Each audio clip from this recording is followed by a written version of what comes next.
নমস্কার, রান্নাঘরে রসনা চ্যানেলে আপনাদের সবাইকে স্বাগত জানাই। আশা করি আপনারা সবাই সুস্থ আছেন। আজকের আমাদের রেসিপি রাজমা।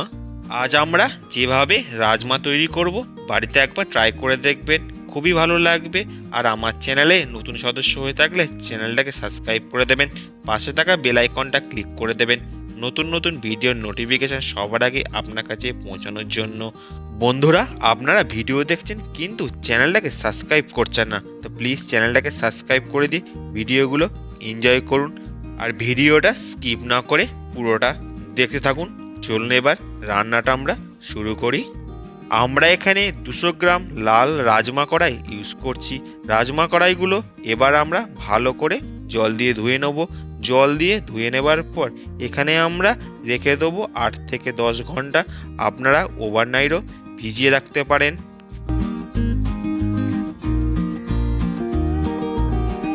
দশ ঘন্টা ভেজানোর পর কড়াইটা দেখুন কতটা বড় হয়েছে। এবার একটা কড়াই আমরা এই রকমভাবে প্রেস করছি, দেখুন ছালটা উপর থেকে উঠে গেল।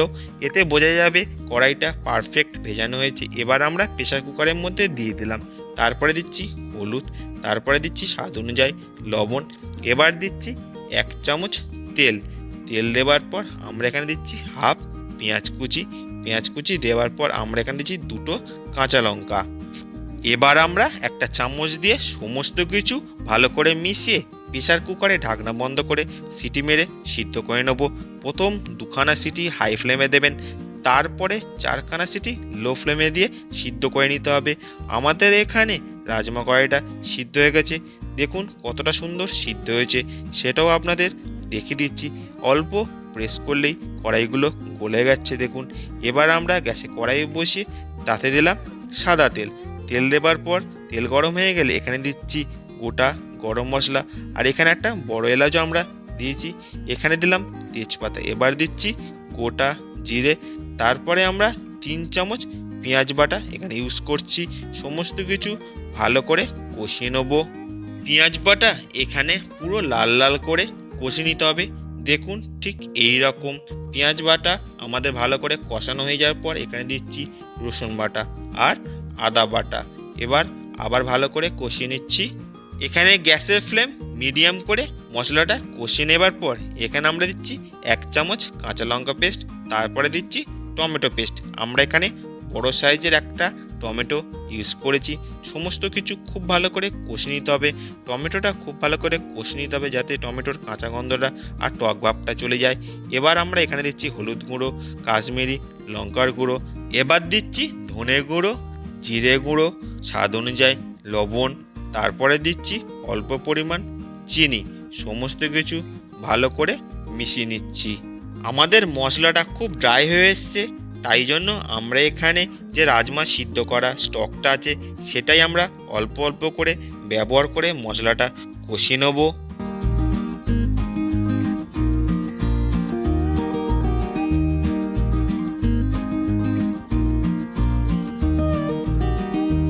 আমাদের মশলা অলমোস্ট কষানো হয়ে গেছে, দেখুন কতটা সুন্দর কালার এসছে আর তেলও ছেড়ে এসছে। এবার আমরা এর মধ্যে সিদ্ধ করা রাজমাগুলো দিয়ে দিচ্ছি। সিদ্ধ করা রাজমা দিয়ে খুব ভালো করে আমরা মিশিয়ে নিচ্ছি। মেশানোর পর আমরা এখানে দিচ্ছি 2 বাটি জল।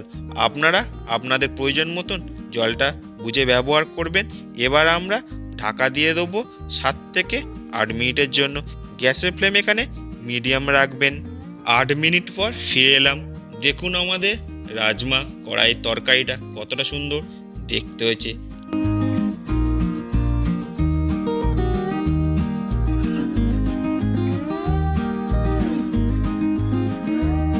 এবার আমরা এর মধ্যে দিচ্ছি ধনেপাতা কুচি। ধনেপাতা কুচি দেওয়ার পর ভালো করে মিশিয়ে নেবার পর আমরা এখানে একটা তড়কা দেবো। তাই জন্য অন্য একটা প্যানের মধ্যে দিচ্ছি একটু বাটার আর 1 চামচ ঘি। ভালো করে বাটার আর ঘি মেল্ট হয়ে যাওয়ার পর আমরা এখানে দিচ্ছি অল্প পরিমাণ গরম মশলা, তারপরে দিচ্ছি কসুরি মেথি। তড়কাটা আপনারা অবশ্যই দেওয়ার চেষ্টা করবেন, এতে রাজমার স্বাদটা অনেক গুণ বাড়িয়ে দেয়। এবার আমরা রাজমা তরকারির মধ্যে এটা দিয়ে দিচ্ছি। দেবার পর খুব ভালো করে মিশিয়ে নিয়ে গ্যাসের ফ্লেম বন্ধ করে এখানে আমরা 2 থেকে 3 মিনিটের জন্য ঢাকা দিয়ে রেখে দেবো। 3 মিনিট পর ফিরে এলাম। দেখুন আমাদের রাজমা তরকারিটা দেখতে কতটা সুন্দর হয়েছে, টেস্টও খুবই সুন্দর হয়েছে। এবার আমরা সার্ভ করছি। এই রাজমা তরকারিটা আপনারা রুটি, পরোটা বা ভাত দিয়ে খেতে পারেন। আমি এখানে ভাত দিয়ে সার্ভ করছি। আর ভিডিওটা ভালো লেগে থাকলে অবশ্যই একটা লাইক করে দেবেন, সবার মাঝে বেশি বেশি করে শেয়ার করুন। আর বাড়িতে একবার ট্রাই করে দেখবেন, কেমন লাগলো আমাকে অবশ্যই কমেন্ট করে জানাবেন। আর এই রকম ভিডিও দেখতে গেলে আমার চ্যানেলের পাশে থাকুন, চ্যানেলটাকে সাবস্ক্রাইব করে রাখুন, পাশে থাকা বেল আইকনটা ক্লিক করে রাখুন নতুন নতুন ভিডিওর নোটিফিকেশান সবার আগে আপনার কাছে পৌঁছানোর জন্য। আপনাদের একটা সাবস্ক্রাইব আমাদের অনেক মোটিভেট করে এই রকম ভিডিও নিয়ে আসার জন্য। তো প্লিজ প্লিজ চ্যানেলটাকে সাবস্ক্রাইব করে দিয়ে আমাদের পাশে থাকুন আর আমাদের সাপোর্ট করুন।